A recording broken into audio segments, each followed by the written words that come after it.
Good morning. ప్రభువైన యేసుక్రీస్తు వారి పరిశుద్ధ నామములో అందరికీ శుభాలు. ఈరోజు మన అనుదిన ఆత్మీయ ఆహారంగా తిమోతికి రాసిన 2వ పత్రిక 4వ అధ్యాయము 18వ వచనాన్ని ధ్యానించుకుందాం.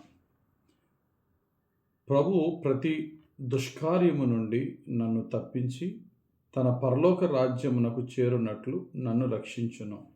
యుగయుగములు ఆయనకు మహిమ కలుగునుగాక.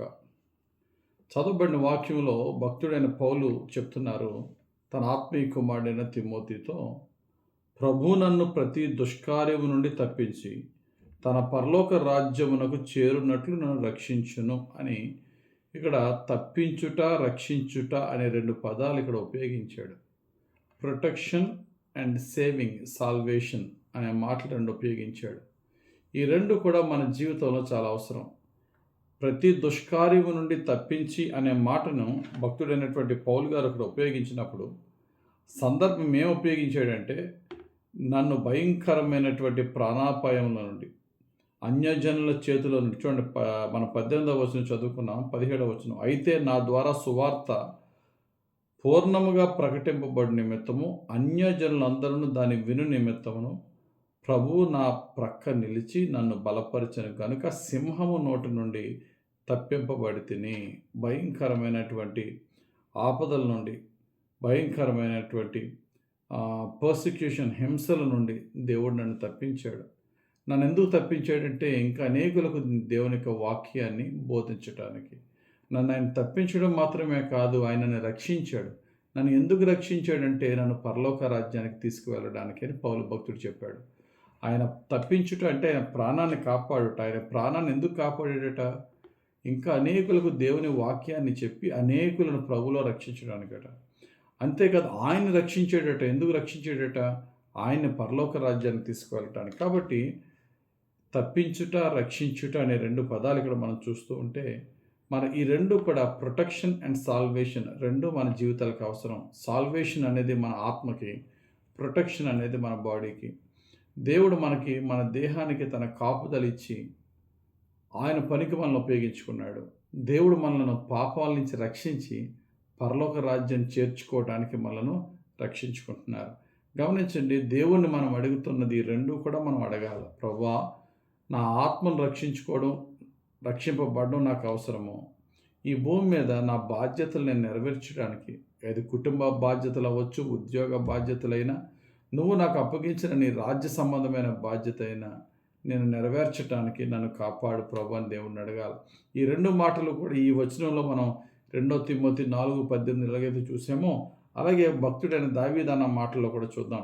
కీర్తనల గ్రంథం 27వ కీర్తన 1వ వచనం.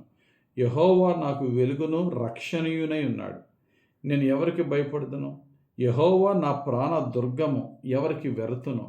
ఇక్కడ యెహోవా నాకు రక్షణ, రెండు ఆయన నా ప్రాణమునకు దుర్గము.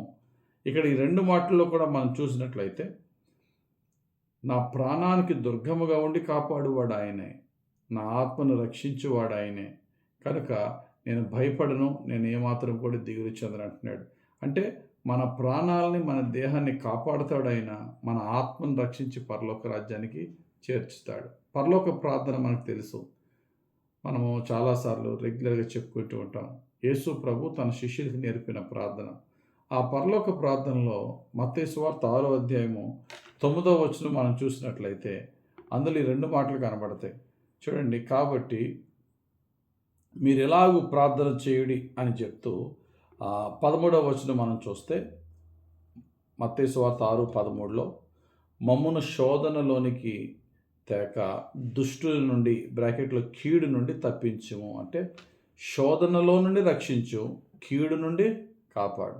శోధన అనేది పాపము నుండి నన్ను రక్షించు, కీడు అనేది నాకు హాని చేసే వారి నుండి నన్ను కాపాడు. మన జీవితంలో ప్రతిరోజు ఈ ప్రార్థన మనం ధ్యానిస్తున్నప్పుడు మన గురించి, మన పిల్లల గురించి, మన కుటుంబస్తుల గురించి రెగ్యులర్గా చేసుకునే ప్రార్థనలో, ప్రభువా మమ్మల్ని రక్షించండి అంటే పాపాల నుండి రక్షించండి, మమ్మల్ని కాపాడండి అంటే జరిగే ప్రతి కీడు నుండి, నష్టము నుండి, శత్రువు నుండి, అనారోగ్యం నుండి నా ప్రాణాన్ని కాపాడు అని ఈ రెండు మాటలు మనము రెగ్యులర్గా మన కొరకు, మన కుటుంబస్తుల కొరకు ప్రార్థన చేసుకోవాలి. కాబట్టి దేవునికి ప్రార్థన చేసి దేవుని మీద మన విశ్వాసం ఉంచి మనం ముందుకు వెళ్ళినప్పుడు మన జీవితంలో దేవుడు మనలను రక్షిస్తాడు, కాపాడుతాడు. ప్రతి పాపం నుండి రక్షించి పరలోక రాజ్యానికి చేరుస్తాడు మనల్ని. ప్రతి కీడు నుండి కాపాడి అనేకులకు ప్రభువు గురించి తెలిపేవారిగా ప్రభు సాక్షులుగా మనలను ఆయన నిలబెట్టి మన ద్వారా ఆయన రాజ్యాన్ని విస్తరింపచేసి అనేకులను పరలోక రాజ్యానికి చేర్చే ఆయన సేవకులుగా సేవకురాండ్రుగా దేవుడు మనల్ని వాడుకుంటాడు. అట్టి కార్యము, ఆ రెండు కార్యాలు, రక్షించుట కాపాడుట అనే కార్యాలు మన పట్ల, మన కుటుంబాల పట్ల, కుటుంబస్తుల పట్ల పరిశుద్ధాత్ముడు మన చివరి శ్వాస వరకు నెరవేర్చునుగాక. ఆమేన్. ప్రార్థన. పరిశుద్ధుడా, ప్రేమ కలిగిన తండ్రి, ధ్యానించిన వాక్యము అయ్యా మా జీవితాల్లో నాయన ఫలింపచేసి మమ్మల్ని ప్రతి పాపము నుండి, ప్రతి శోధన నుండి రక్షించి అయ్యా మమ్మల్ని ప్రతి కీడు నుండి, ప్రతి దుష్టు నుండి కాపాడమని, నీకు సాక్షులుగా అయ్యా నీ పరలోక రాజ్యానికి ఉపయోగకరంగా మమ్మల్ని వాడుకొని దీవించమని యేసుక్రీస్తు వారి పరిశుద్ధ నామంలో ప్రార్థించి వేడుకొనుచున్నాం తండ్రి. ఆమేన్. తండ్రి యొక్కయు, కుమారుని యొక్కయు, పరిశుద్ధాత్మని అభిషేకం హెచ్చుగా మనపై దిగి వచ్చి మనం రక్షించి కాపాడి దీవించును గాక. ఆమేన్. God bless you. Have a very blessed day.